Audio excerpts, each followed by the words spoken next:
Today I will be sharing with all of you some basic knowledge on the Vatican museums and the Sistine Chapel. We will discuss the history of the two, the works present in museums, and the people involved in making it what we know it as today. It was originally founded by Pope Julius II in the early 16th century, but was progressively enlarged by successive pontiffs, which is just another word for the Pope. The museum is widely known for having one of the greatest art collections in the world, containing approximately 70,000 works, 20,000 of which are currently on display. These some 70,000 pieces are split into 54 galleries, including, but not limited to, the Raphael rooms and the Sistine Chapel.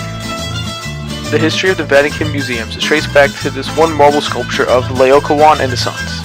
It was discovered in January of 1506, and the Pope at the time, Julius II, sent two men working at the Vatican to go check out the recent discovery. He had recommended that the Pope purchase it from the vineyard owner, and he did exactly that. In the sculpture, you can see Laocoon and his sons trying to desperately escape the grasp of a sea serpent. The exhibits of the Vatican museums are typically about 4.3 miles of halls and corridors, containing a wide variety of works ranging from ancient Egyptian mummies and Etruscan bronzes to modern paintings and ancient busts.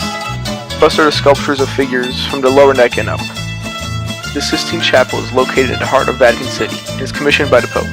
It is famous primarily due to the paintings covering its walls and ceilings, including pieces by famous painters such as Botticelli, Rosselli, and Michelangelo.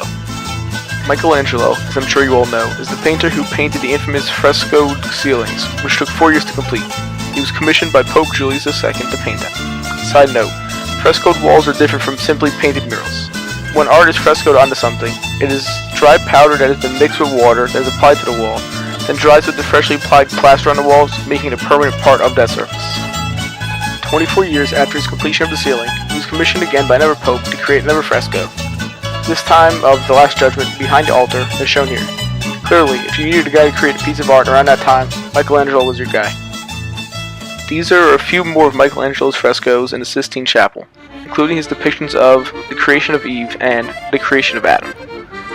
The Sistine Chapel has had lasting effects on the culture of Italy. It is commonly seen as a symbol of the Renaissance period in Italy and the icon of Vatican City. It brings tourists from all over the world, causing more roads to be built in the surrounding area, which in change also causes the leveling of the physical geography.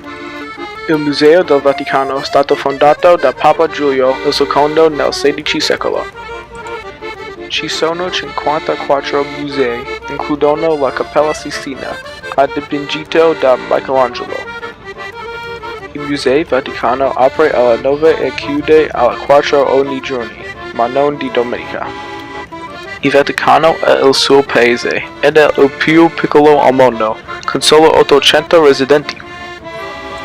Il Museo Vaticano è 43.000 quadrati metri ed è il 5 più grande nel mondo. C'è una diceria questa se guardi ogni quadro per 1 minuto. Durerà 4 anni guardare a tutti. L'altare di San Pietro è alto 96 piedi. Ha costruito sopra la sua tomba. La Cappella Sistina è riferita un simbolo del periodo rinascimentale. La Cappella Sistina attrae milioni di turisti, di 5 milioni per anno.